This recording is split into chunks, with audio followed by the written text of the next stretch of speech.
Bismillahirrahmanirrahim. Assalamualaikum warahmatullahi wabarakatuh.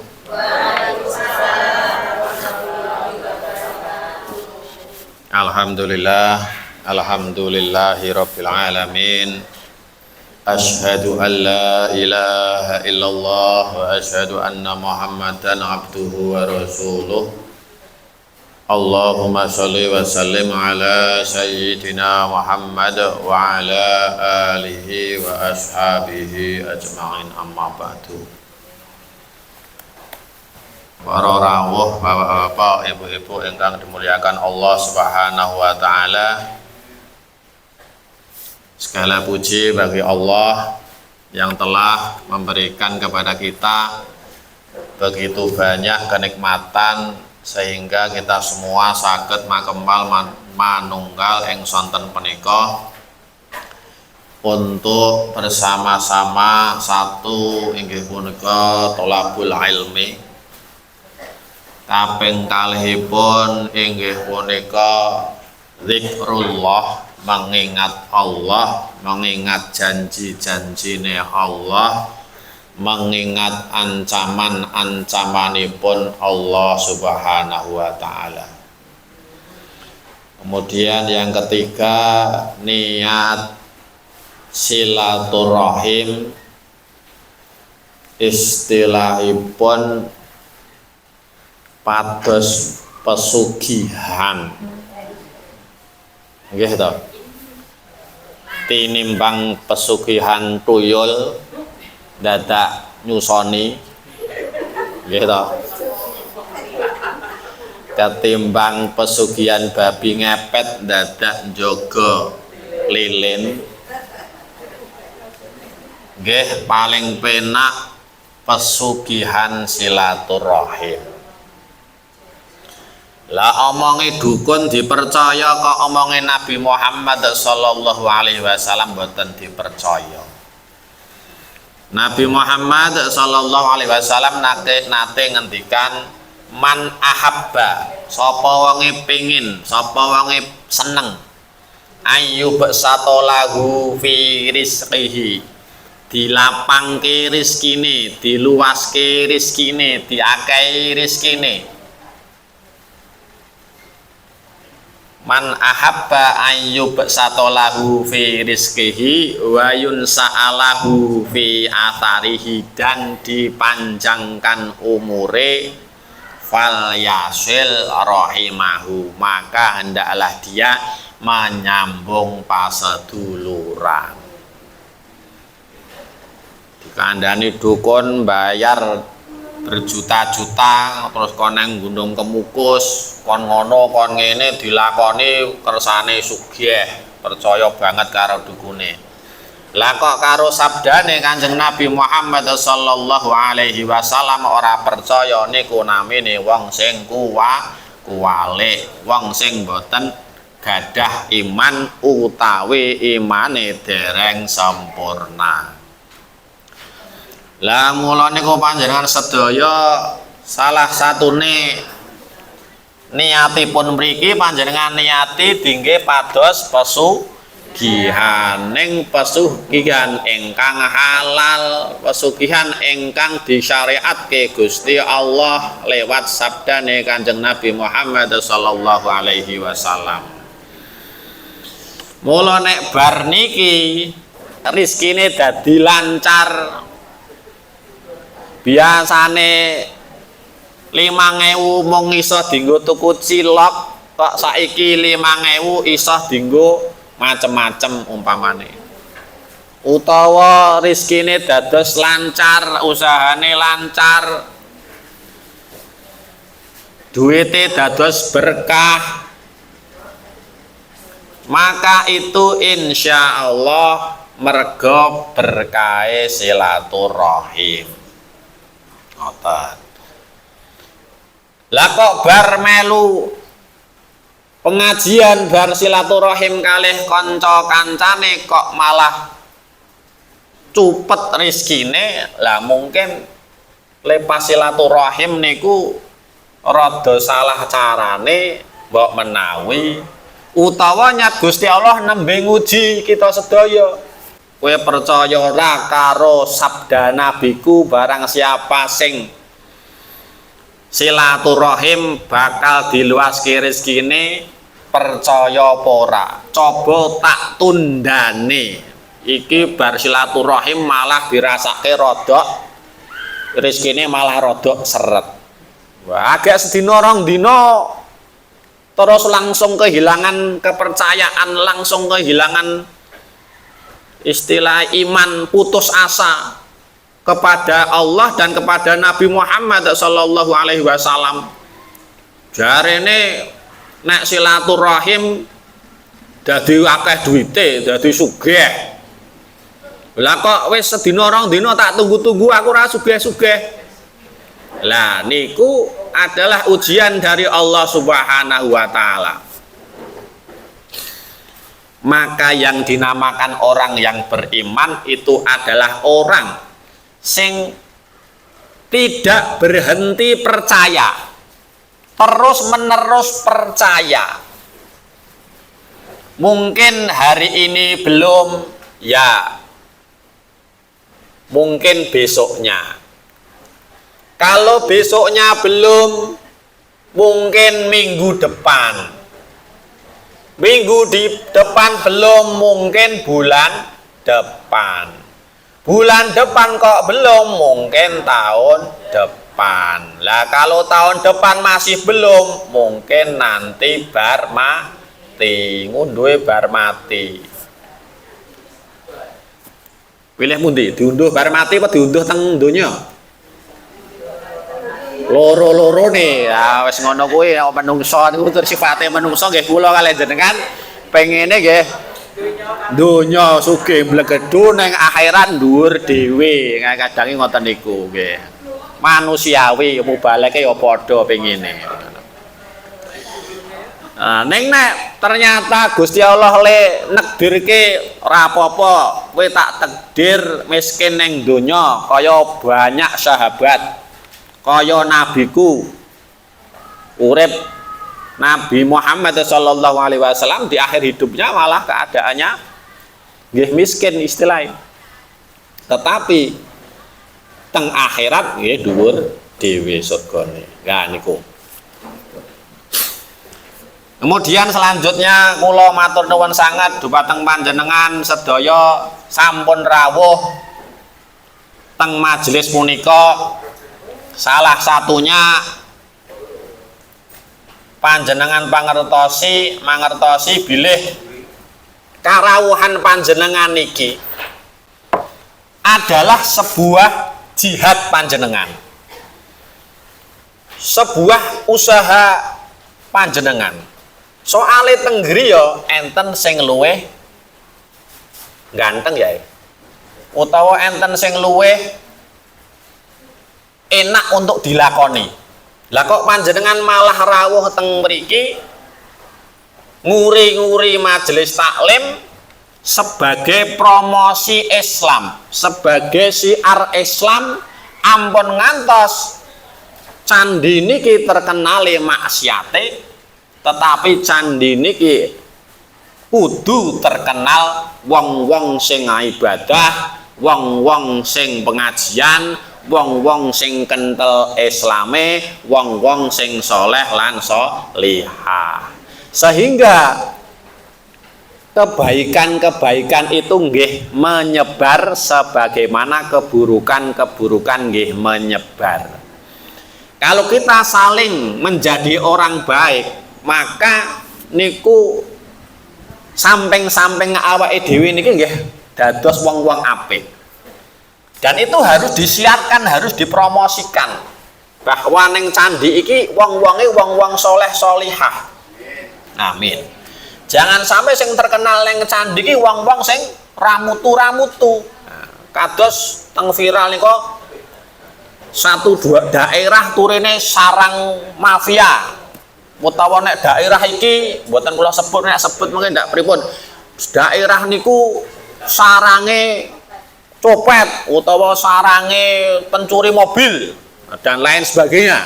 Nah ngoten niku. Lah ampun ngantos teng candi niki terkenale nggon wong mesum, naudzubillah, wong mabuk, naudzubillah. Maka kita ini termasuk panjenengan iki mriki niku kula matur nuwun sanget panjenengan anggap sebagai ya Allah iki jihadku.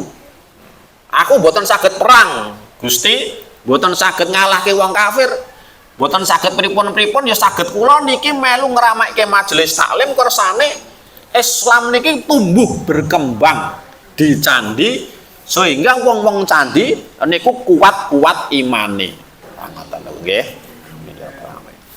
Kemudian monggo kita maos sholawat kaping setunggal Allahumma sholli ala sayyidina Muhammad wa ala alihi wa ashabihi ajmain. Para rawuh mugi-mugi sholawat niki saged dados wasilah kita sedaya doa-doa kita terkabul dan kita mendapatkan syafaatipun Kanjeng Nabi Muhammad sallallahu alaihi wasallam di akhirat kelak.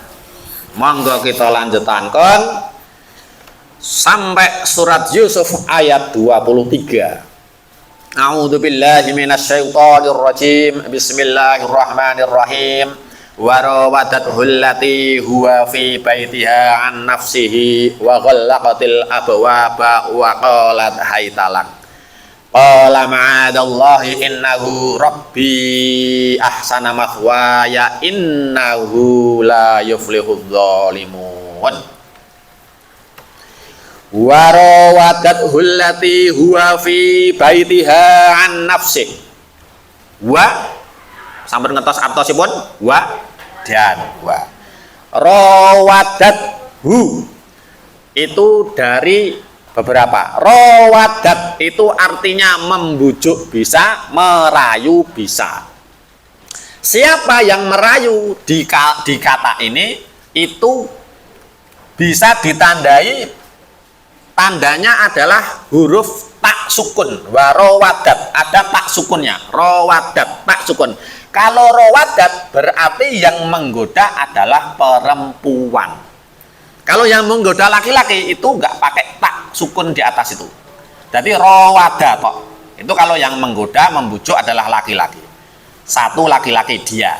Tapi kalau dia perempuan, maka ada ketambahan tak sukun itu. Warawadat. Yang digoda siapa? Hu, dia laki-laki. Atau yang belum jelas atau tidak punya istilahnya bukan laki-laki, bukan perempuan, tetap pakai hu. Kalau Allah itu tetap pakai hu, bukan laki-laki, bukan perempuan. Malaikat Jibril pakai hu, bukan laki-laki, bukan perempuan. Allah juga pakai hu, juga dipakai sebagai laki-laki hu. Yang digoda adalah hu, dia. Alati yang, alati ini yang untuk perempuan. Kalau untuk laki-laki alladzi. Nah, bedanya alladzi sama allati itu. Alladzi untuk laki-laki, allati untuk perempuan, yang untuk perempuan. Huwa dia untuk laki-laki, dia untuk laki-laki. Fi di dalam atau dalam. Baitiha rumahnya. Ha ini dianya, rumahnya, tapi untuk perempuan. Kalau untuk laki-laki baitihi. Nah, kalau ha itu di rumahnya untuk perempuan. An nafsihi dari dirinya, hinya laki-laki. Artinya apa? Warawadathu dan membujuk dia, membujuk Nabi Yusuf. Siapa? Allati huwa fi baitiha. Yang perempuan yang Nabi Yusuf ada di rumahnya. An nafsihi dari dirinya, dari diri Nabi Yusuf sendiri. Siapa laki-laki di sini? Adalah Nabi Yusuf alaihissalam. Siapa perempuan yang menggoda Nabi Yusuf alaihissalam? Teng tafsir At-Tabari, tafsir Ibnu Katsir, tafsir Al-Qurtubi disebutkan bahwa dia adalah perempuan Al-Aziz atau istri Al-Aziz.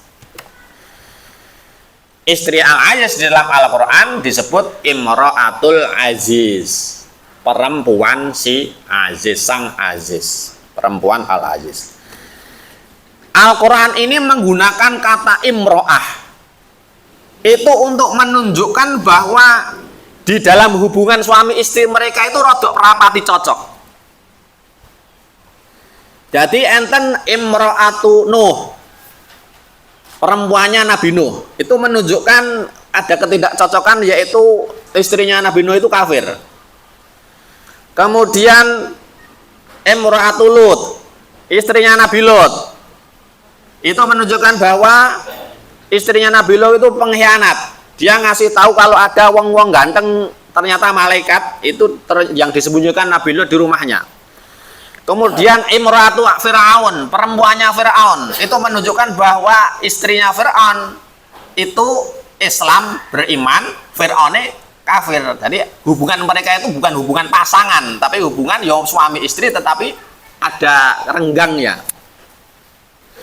Kemudian Nabi Zakaria ketika berdoa meminta keturunan, Nabi Zakaria itu berdoa terus menyebut istrinya wa mar'ati akhira, dan perempuanku ya Allah itu mandul. Kemudian disebutkan, kemudian Allah itu menyebut istrinya Nabi Zakaria zaujah, wa aslahna lahu zaujah, dan kami perbaiki bagi Nabi Zakaria istrinya, pasangannya ya, gitu. Jadi Al-Qur'an itu ketika menggunakan kata imro'ah untuk menunjukkan istri, itu para ulama itu memperhatikan kalau pakai kata imro'ah atau perempuan itu biasanya antara suami istri itu ada hubungan yang kurang cocok. Nah, gitu. Ketika pakai kata zaujah itu beda lagi. Zaujah itu artinya pasangan kan. Nah, bagaimana perasaan istri Al-Aziz terhadap Nabi Yusuf alaihissalam? Kok digoda? Teng tafsir At-Tabari lan tafsir Ibnu Katsir niku disebutkan perempuannya ini sangat mencintai Nabi Yusuf alaihissalam. Yang ngertos piyambak Nabi Yusuf niku berada di puncak keindahannya, puncak ganteng-gantenge. Maka ketika perempuan itu melihat Nabi Yusuf alaihissalam saben dina ndelok wong gantenge kaya ngono, maka dia mendambakannya. Aku pengen banget Yusuf, aku pengen banget cah ganteng iki aku. Nah, sementara suaminya itu impoten utawi lemah syahwat. Niku tertulis teng tafsir Ar-Razi.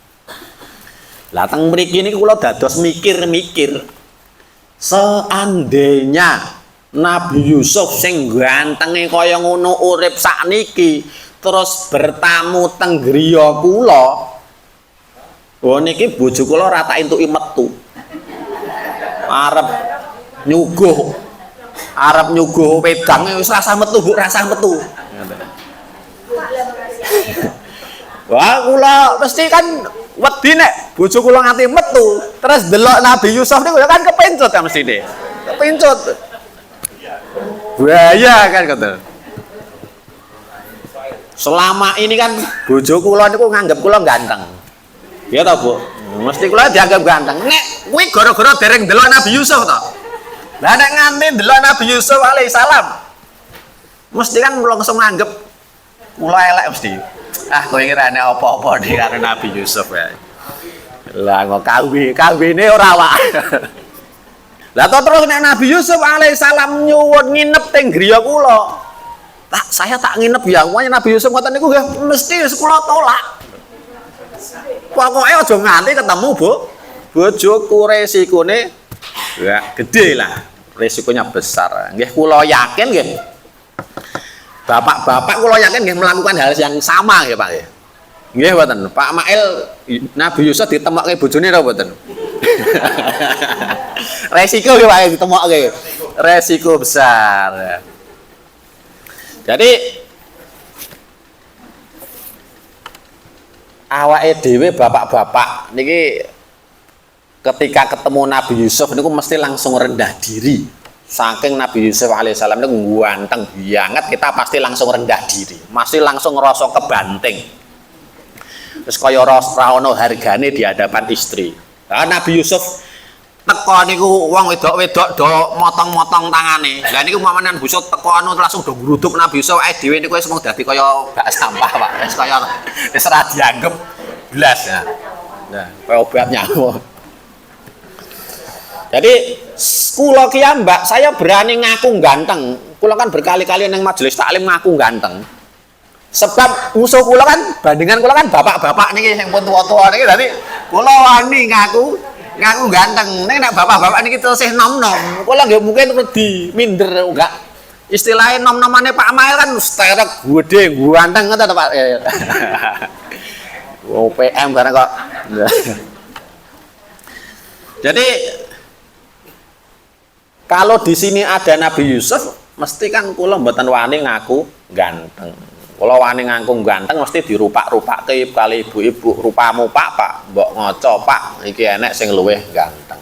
Lah ngoten, kemarin pas kula maca kitab tafsir niki, itu kula kepikiran ngantos kula niku tekon bojo kula. Bu, nek kowe ketemu Nabi Yusuf, kowe kemungkinan kowe bakal tertarik apa ora?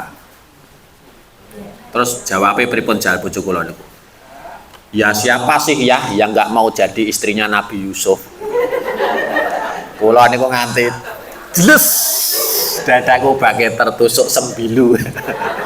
Duh, berarti selama ini aku cuma pilihan kedua. Mau enek Nabi Yusuf, dia milih Nabi Yusuf alaihi salam. Untungnya Nabi Yusuf pun walau bejone iki Nabi Yusuf mboten teng zamane awake dhewe. Jadi apa yang dilakukan istri Al-Aziz niki untuk melampiaskan cintanya? Maka untuk melampiaskan cintanya, melampiaskan apa yang ada di dalam dadanya, melampiaskan perasaannya niki, dia membujuk Nabi Yusuf alaihi salam untuk berzina. Istilahnya nggih kumpul lah.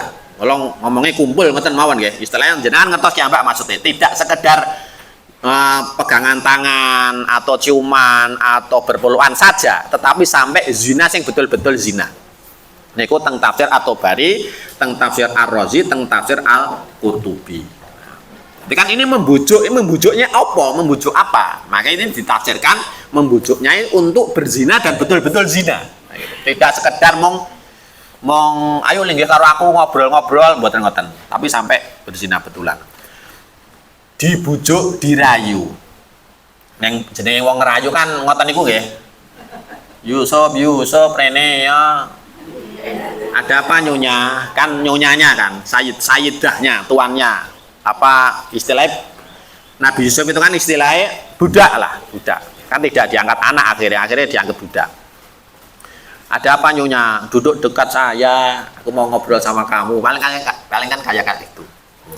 Itu kalau biasa. Tapi yang diminta oleh istrinya Al-Aziz ini bukan cuma itu, tetapi sampai berzina, betul-betul berzina.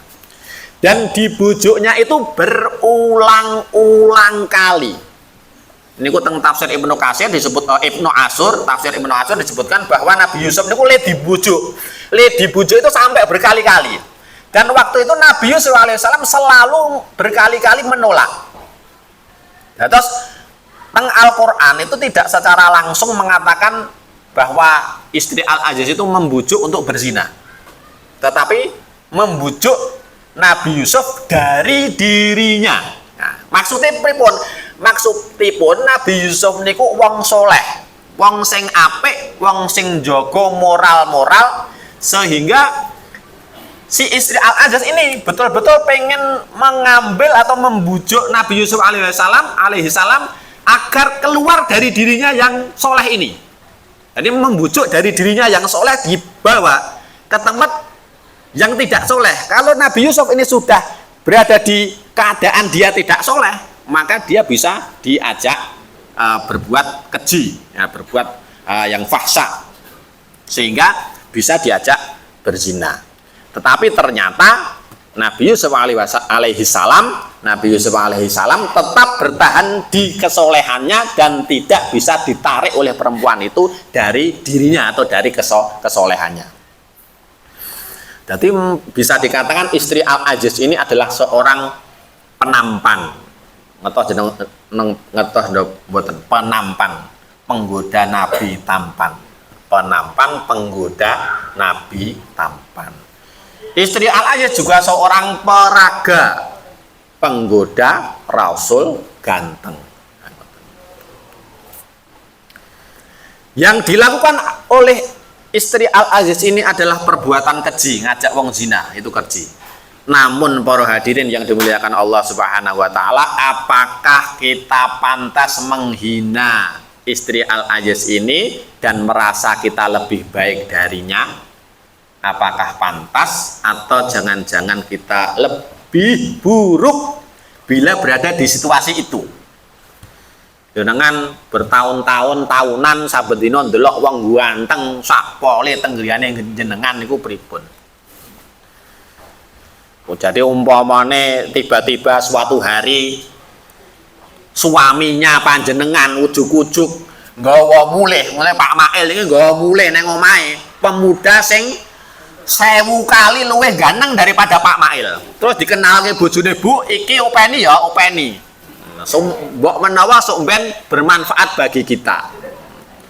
Dan ternyata setelah lagi bojone Pak Mail mesti ndelok, "Wah, ganteng banget iki," kata Pak. Daripada Pak Mail, daripada bojoku wah, enggak banget. Nah, setelah itu Pak Mail kan tugas negara, Al-Aziz tugas negara juga. Kemudian di rumahnya ini Nabi Yusuf atau pemuda tampan itu tadi, yo perhatian, yo ewang-ewang, yo isa-isa, yo umbah-umbah, selalu melakukan apa yang disuruh. Kemudian para nabi itu kan suka tersenyum. Delok senyumnya itu istrinya Pak Mail itu selalu meleleh. Kaya jenengan kabeh ora mung bojone Pak Mail tidak cuma garwane Pak Mail, tapi panjenengan delok niku saben dina teng omahe panjenengan niku senyum jenengan meleleh. Ya Allah, kok ganteng banget. Niku kira-kira jenengan kuat mboten nyeblek.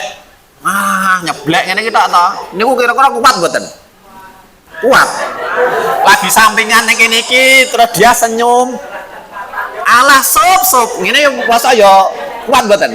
Dek agek mlaku sop rene sop. Ya, ngono ki mesti kan ora kuat, mesti yo pengen banget nek apa pengine ngiwal-ngiwal ngene iki lho. Wong itu.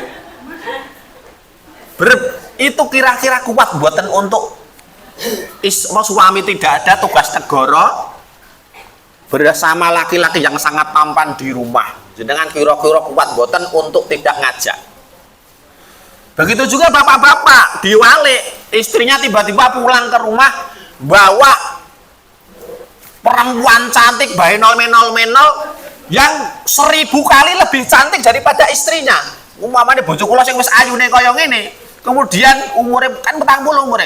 Mulai nggawa bojo bojo bawa perempuan muda umur 20 tahun terus 1000 kali lebih cantik daripada istri saya, kok kira-kira wah.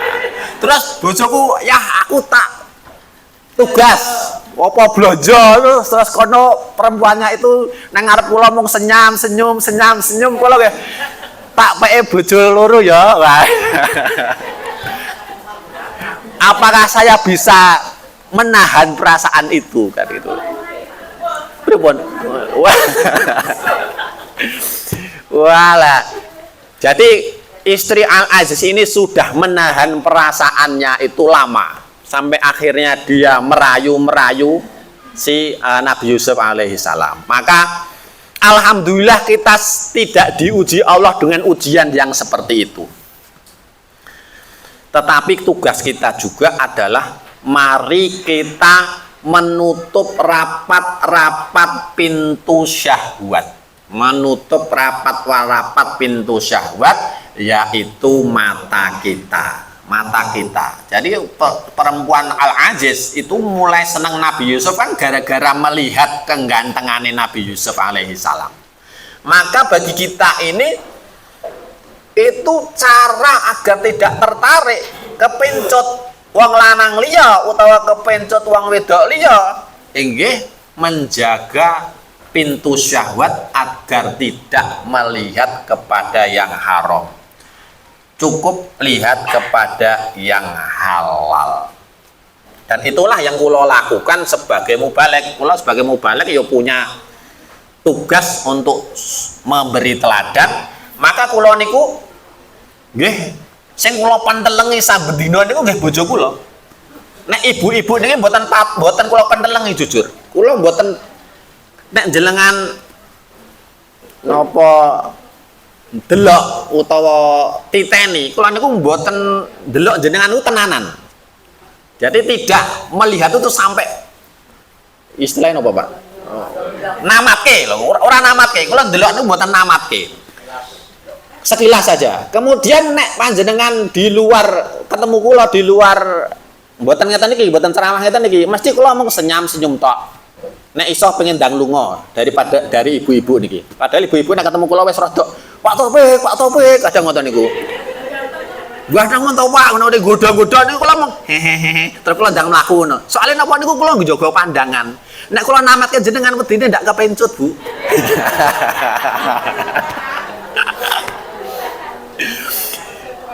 Kok pede. Wis tuwek kabeh. Lah, jenengan kan jadi istilah ngeten. Kula niku kan nggih keturunane bapak kula. Kula guyu ya. Berarti ngertos. Ngertos nom-nomane bapak kula.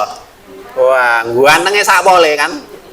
Bapak kula niku gantenge sakpole sing ngertos nom-nomane bapak kula mesti punya pendapat sama bahwa kegantengan saya itu jauh di bawah bapak saya. Jangan sing do ngertos. Niki pun sepuh-sepuh mestine pun ngertos nom-nomane bapak kula ngoten niku. Pun gantenge sakpole ya otomatis akeh sing seneng. Akeh sing seneng bapak kula niku nggih grapyak, senenge nggodha. Lah nggih istilah playboy lah. Istilah playboy. Istilah. Yang bisa menundukkan bapak saya nggak cari-cari lain itu ibu saya. Ibu saya setelah dapat ibu saya juga cari-cari, tapi sebelumnya itu ya jenenge wong ganteng kan, wong ganteng kabeh nyedak kan. Nggih, maka aslinya di dalam hati saya ini nggih enten jiwa playboy nih. Playboy cap kucing lah istilahnya. Istilahnya malu kucing. Ya aslinya untuk nggodha-nggodha panjenengan, ngerayu-ngerayu panjenengan niku nggih saged mawon asline. Tapi karena mengapa selama ini itu kula nggak tahu godha nggih. Ya mesti kan lah ini bojo kula ning kene masa kula godha. Wedi karo bojone. Saben dina niku melu. Tapi ya itu, saya berusaha untuk menutup pintu syahwat saya. Maka saya tutup pintu syahwat, saya cuma lihat si istri saya ini pokoknya piye-piye bojoku sing paling ayu ngono wae. Nah, buat mata saya. Donga kula nggih ngoten niku. Ya Robbi, jadikanlah saya melihat istri saya itu selalu yang paling cantik. Sehingga saya itu syahwatnya pengennya hanya kepada istri saya. Dan jenengan bapak-bapak nggih dongane ngoten niku. Ketika perasaannya kepada perempuan lain kok delok perempuan lain itu kok ada perasaan piye-piye. Yang pertama jangan dilihat lagi. Wes ngerti yo iki sing tak senengi aku delok kuwi kok bet. No ampun dilihat melih. Jangan sampai dilihat lagi kemudian berdoa ya Allah arahkan syahwatku, arahkan keinginanku hanya kepada istriku. Jadi begitu. Jadi saya pernah tanya kepada istri saya itu, Bu, aku ngisi-ngisi kadang kuwi sing teko wakai ibu-ibu. Kuwi kowe cemburu apa ora to? Saya tanya seperti itu. Ya dia jawabnya, ya ora ya. Aku enggak cemburu. Kan kowe iki kan ora tahu gojekan karo cah wedok. Nah, terus kalau tekone mulai, lah nek aku gojek piye? Nek ibu-ibu ngajian ngerti-ngerti aku teko terus tak gojeki siji-siji piye? Ya ora mungkin selama hidupku ya aku ngertiku kowe iki ora wong kaya ngono. Jadi saking percayanya istri saya sama saya itu, dia selama 19 tahun pernikahan saya itu kaya-kaya cemburu meh ra tau. Jadi pernah saya ngisi ibu-ibu tok, isine ibu-ibu tok. Terus foto kula nang tengah dhewe ndil, liyane ibu-ibu wae banget nek foto kula mengene kita ibu-ibu do ngrubuti kula lah. Di foto terus dikirimi bojo kula ora cemburu malah dadeke status WhatsApp. Ya yakin nyat ora serah cemburu. Lah nek diwalik kula bojo kula dhewe terus bar ngisi warning sapa kan enten ning sapa ngisi niku to. Tuh niku sing foto kula nang awake kula cemburu. Cembure gak pol-pole kan. Padahal gawake arek tak Woi ya ngoten niku. Ya niku wong lanang ya ngoten niku cemburune.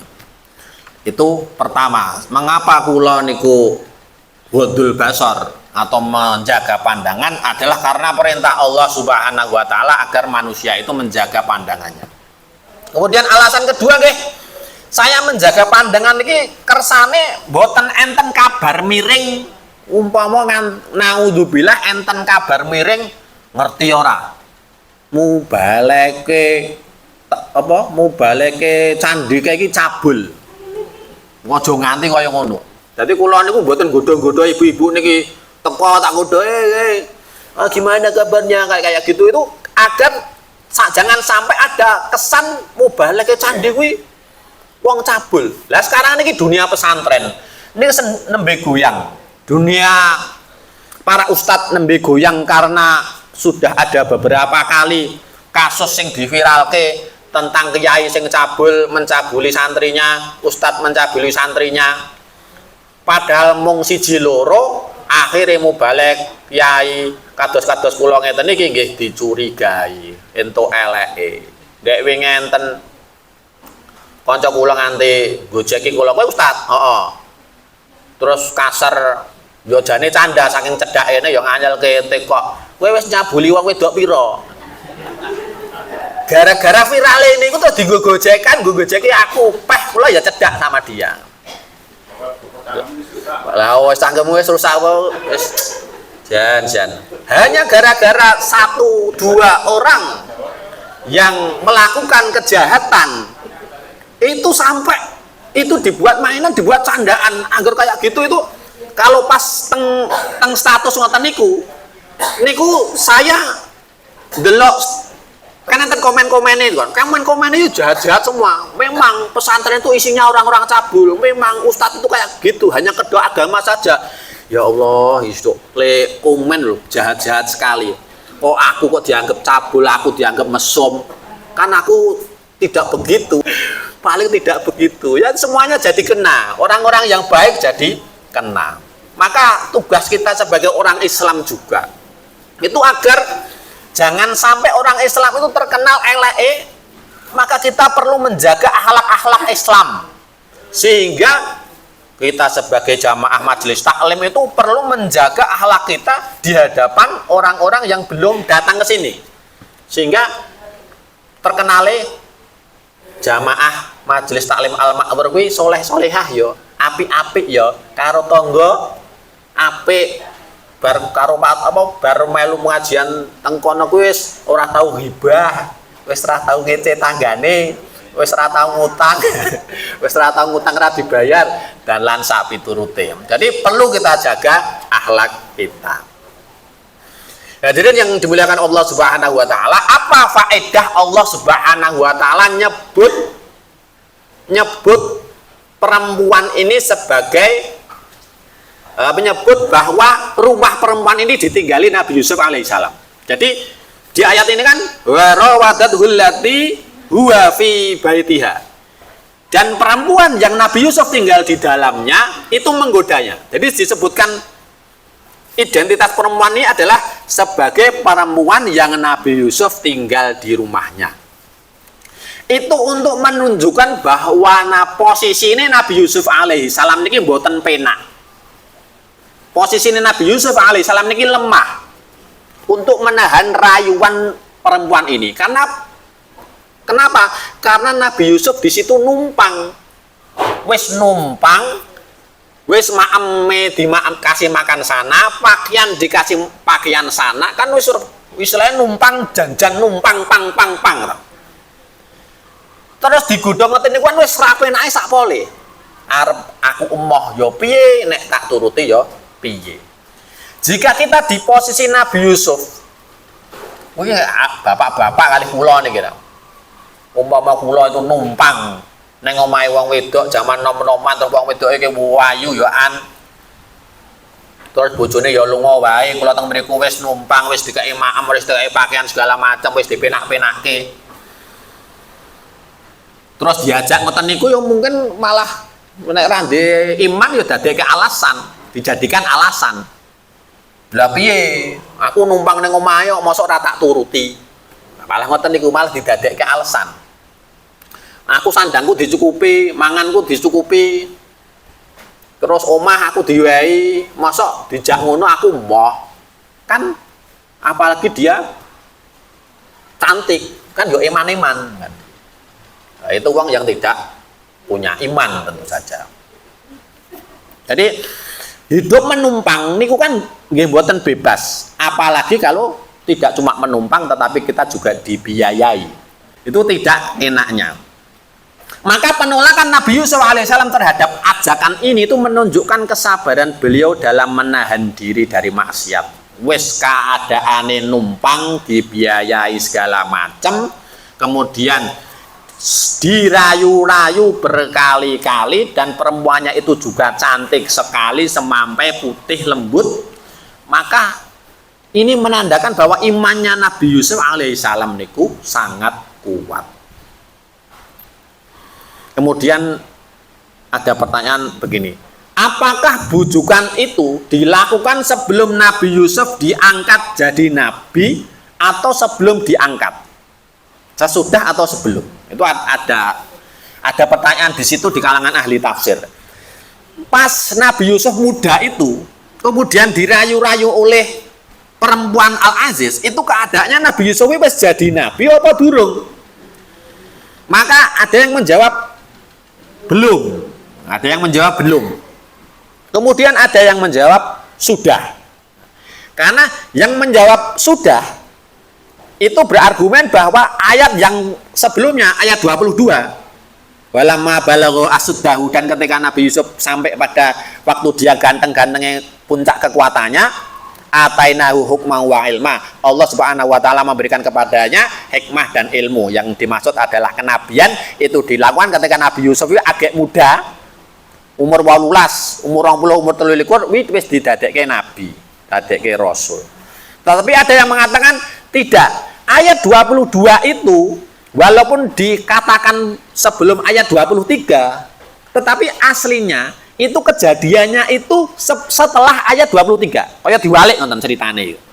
Jadi kaya flashback nonton. Jadi ayat 22 itu kejadiannya itu terjadinya setelah ayat 23. Itu ada beberapa yang mengatakan seperti itu. Jadi Nabi Yusuf itu diangkat betul-betul jadi nabi itu baru setelah dia berhasil jadi menteri di Mesir.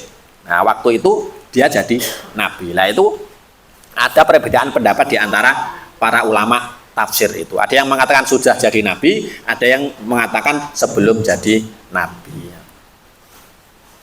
Faedah yang bisa kita ambil para jamaah yang dimuliakan Allah Subhanahu wa taala, kita tidak harus jadi nabi untuk mampu bertahan dari godaan syahwat yang haram.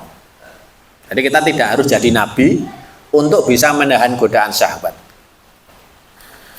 Ya, terus apa sih susahnya menahan syahwat? Misal kita jagong, bapak-bapak jagong, terus enten biduan cantik nyanyi, pakaiannya menantang, ngoten niku. Niku apa susahnya untuk melengos, ngoten? Kan tinggal melengos ya. Bapak-bapak nek enten biduan nyanyi pas jagong niku, megol-megol ngarepe ngoten niku melengos apa malah dideloki, Pak? Merem dideloki. Saya jawab malah ibu-ibu. Kan tinggal melengos, nek kula kan tinggal melengos katanya. Merem ya Pak Mail, merem. Merem. Nganggo kacamata ireng, Pak. Kan tinggal melengos katanya lho maksud kula niku. Dadi untuk menahan godaan itu kan tinggal melengos rasa didelok iya. Yang penting untuk menahan godaan biduan nyanyi megol-megol teng ngarep ketika jagong itu kan yang pertama kita harus punya iman yang kuat, yang kedua kita harus punya istri yang duduk di samping kita. Gitu. Nek dhewe ya dideloki, nek bojone nang sampinge ora wani delok. Deloke ngisor utawa nonton HP utawa nonton ngendi, nonton janur. Lah, wingi niku ngepasi kemarin kula ndelok video viral. Video viral niku bapake pengantin kan, bapak ibuke pengantin kan teng ngarep samping-sampinge pengantin mriku kalih mriku. Lah terus biduane niku nyanyine teng mriku. Nah, biduane nyanyine teng mriku. Lah kok iso-isoe kan disoting kalih sing nonton apa sing kalih tamu kan mriku. Iso-isoe bapak pengantin iki enten sing wani nyawer biduane sing lagi nyanyi niki. Lah terus bojone iki nesu. Bojone nesu wis mbah-mbah ngoten kula delok. Padha do sepuh. Lho bar ngeten iki terus linggih meneh kuwi bojone garwane sing wedok niku pun ngeten iki. Wis ngene iki. Lah kan bapake teng mriku. Lah bapake terus dijawil karep kalau sing lanang ngene kon ngadep rene. Oh nesu disingkirke tangane terus mumiduk ngono wae. Wis miduk wis ngisi-ngisine ngono wae kuwi bapake penganten. Apa enek gawe drama ngoten niku. Lah kadang wong lanang lho ora ngerti nggon. Ya di sahabat iki kan iki pernikahannya anake ya iso nyawer biduan niku terus bojone nesu ki jan ra matuk tenan. Lah niku jangan sampai terjadi kepada kita nggih bapak-bapak. Ibu-ibu bojone diawasi tenanan nek pas ning ngarep ngono kae ngono kae. Kowe arep ngopo Pak? Kowe arep nyawer Pak. Saya darak sak derenge ning ngarep niku digoleki sik kantonge enek duwite apa ora iku jojo nyawer biduan ya ngoten. Lah ngoten niku. Hadirin yang dimuliakan Allah Subhanahu wa taala, teng tafsir Al-Qurtubi disebutkan ini, apakah Nabi Yusuf membuat para perempuan bernafsu kepadanya? Itu ada pertanyaan seperti itu. Apakah Nabi Yusuf itu membuat para perempuan bernafsu kepadanya terus-menerus? Maka jawabannya teng tafsir Al-Qurtubi, Nabi Yusuf itu terus membuat para perempuan bernafsu kepadanya sampai beliau diangkat jadi nabi. Begitu beliau itu diangkat jadi nabi, kemudian Allah membuat Nabi Yusuf itu punya kewibawaan kerasulan, punya kewibawaan kenabian, sehingga para perempuan itu tidak lagi memandang Nabi Yusuf dengan syahwat. Jadi ketika belum jadi nabi, niku para perempuan memandang Nabi Yusuf alaihissalam dengan syahwat. Tetapi begitu jadi nabi, waktu itulah para perempuan tidak lagi melihat Nabi Yusuf dengan syahwat. Ya, terus jamaah yang dimuliakan Allah Subhanahu wa taala, ketampanan yang dimiliki Nabi Yusuf alaihissalam adalah anugerah, tetapi juga cobaan bagi Nabi Yusuf alaihissalam. Maka niki bagi kula bapak-bapak sedanten, khusus bapak-bapak, mari kita bersyukur karena awake dhewe niki tidak seganteng Nabi Yusuf alaihi salam. Soale nek awake dhewe niki gantenge kaya Nabi Yusuf alaihi salam, belum tentu bisa menahan godaan. Elek wae ana siji sing gelem, apa meneh nek ganteng gitu. Awake dhewe niku kula alhamdulillah enek siji sing gelem, Pak Nana enek siji sing gelem, Pak Mael enten setunggal sing gelem. Kuwi raine mung kados ngeten iki. Apa meneh nek gantenge sakwole. Lah nek gantenge sakwole terus sing seneng akeh banget, engko terus piye? Kula elek wae nyawar apa meneh ganteng kan ngoten Pak. Jadi saya tidak bisa membayangkan jika saya itu seganteng Nabi Yusuf itu pasti akan jadi fitnah besar. Ya fitnah besar bagi saya juga bagi majelis taklim niki. Kula nek terlalu ganteng niku mesti kan jenengan ora dientuki teko mesti karo garwane. Aja mangkat. Sing ngisi kegantengan wae kok ndak kepencut mesti kan ngoten niku. Alhamdulillah kula mung kaya ngene. Walaupun jenengan kula ganteng mboten Bu. Ya ganteng, ning asline elek Pak kowe Pak. Aku ya ora pati pengen karo kowe kan ngoten. Alhamdulillah. Jadi ngoten niku. Ngoten kemawon bersambung faedahnya, semoga kita semua bisa menjadi seperti Nabi Yusuf alaihi salam, orang yang mampu menjaga pandangan kita, mampu mengendalikan syahwat kita, sehingga kita menjadi orang-orang yang soleh dan solihah. Amin ya robbal alamin.